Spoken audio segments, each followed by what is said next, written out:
We live in an era where bigger is so often associated with better.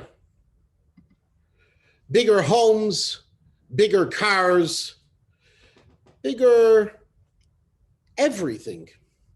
And even for some today, and for most of us, please soon, God, in the near future, bigger smachot, bigger vacations, and even bigger events. And yet, this week's parasha teaches us just the opposite. As Moshe Rabbeinu begins the process of building the Mishkan, it was a single structure that was no more than 60 feet long and 20 feet wide, less than half the size of our main sanctuary.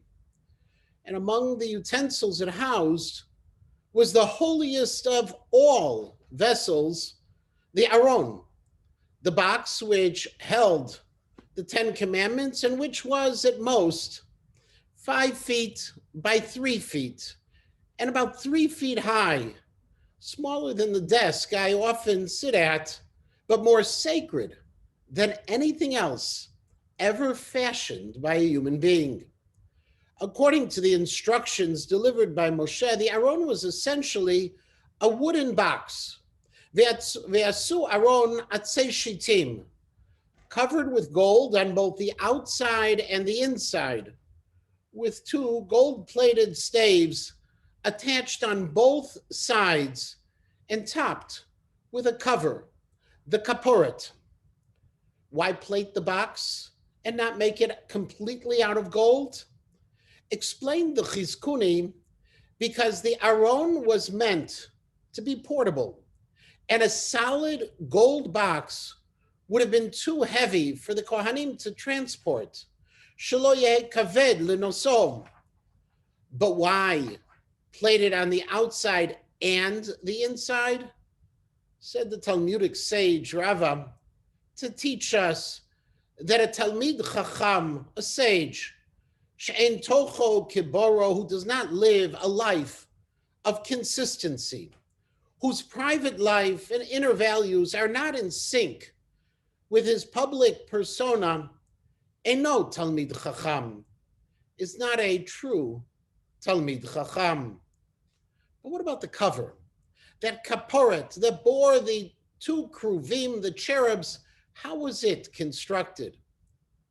It taught Moshe to be made of zahav tahor, pure gold, not gold-plated wood or anything else, but pure gold, which according to Rashi was a full tefach thick, and if so, weighed approximately 6,000 pounds, while the Ibn Ezra taught that it was a thin cover, let's say 1 inch thick, and would still weigh over 1,000 pounds, which of course presents a serious challenge to the Chizkuni, who spoke of the portability of the Aron, and poses an even more fundamental question.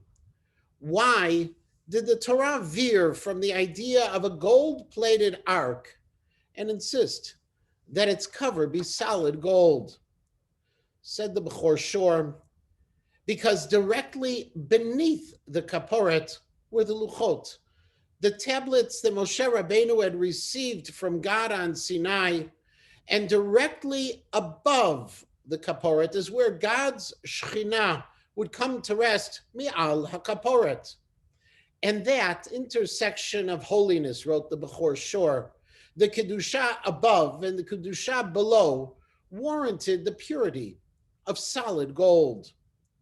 And yet, there is another way of looking at this issue, one that is not pshat, but one that is still within the realm of truth, that we hold as drash. Because while it's true that the kaporet served as the cover of the most sacred item ever built, it was at the very same time the base which supported the kruvim, the 2 figures that faced one another, which were simultaneously angelic with outstretched wings and symbols of innocence with the faces of a young boy and a young girl. Said the Beit HaLevi that these figures remind us of who the true guardians of the Luchot and all that they represent truly were. It's the children and the education that they received, the Torah transmitted and represented by the Luchot, that guarantees our eternity and our connection to the divine. Chinuch hayiladim hu hayesod shel hasha'at hashchina b'Yisrael, which may be the reason that the foundation on which they stood had to be more than wood plated with gold, more than merely toho kiboro, consistent on the outside and the inside. It had to be real and genuine, pure and absolute. It had to be fashioned out of solid gold. Over the years, I've had the opportunity to teach hundreds of students and watch thousands pass through our schools and our shuls. As many of us, I've seen the impact that society has had on our community, both the good and the bad, and the opportunities we've embraced, and even those we've missed, all while trying to teach our children well. And what I've come to understand is that schools are only a small part of our children's education. True, they teach the skills of Torah and share the wisdom of the sages, but the values and warmth of Judaism, the intangibles that keep us connected and keep us faithful, are more a function of the home and the community. When the three work in tandem, when they work in harmony, the purity of the message supports our children as they grow and mature.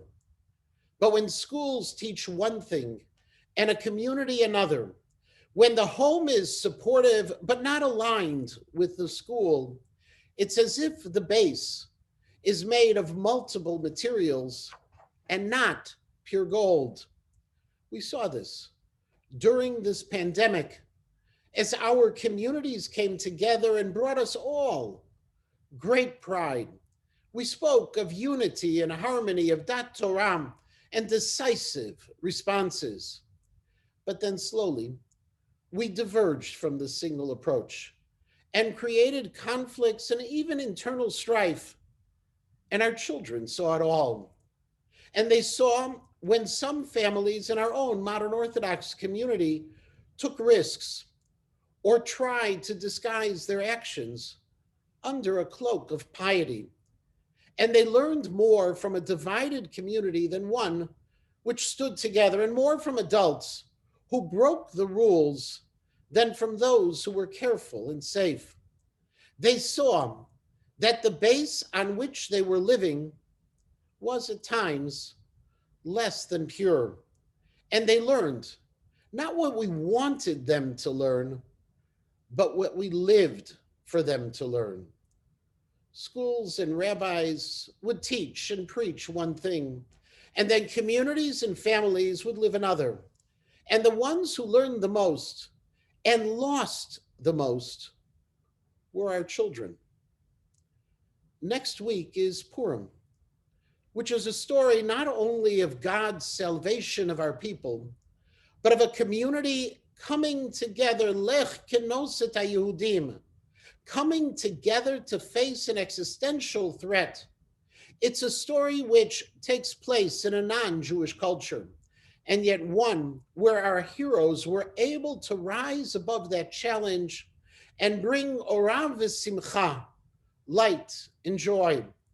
And it's a holiday that by no mere accident engages our children, brings them together even this year to celebrate with families and communities, which is the power of these days, the reason for that light and the joy, because we have the opportunity to discover hope, to see our guardians of Torah, our children, be part of this tradition, and therefore move us forward.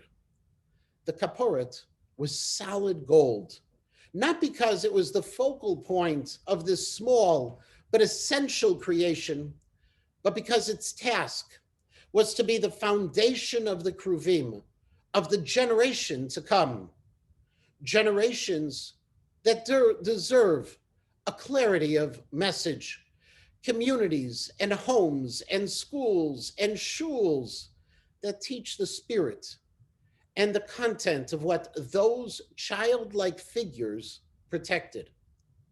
And maybe that's a lesson, maybe even the lesson of this small box, that better is always something to strive for, but better is not necessarily bigger. Shabbat Shalom.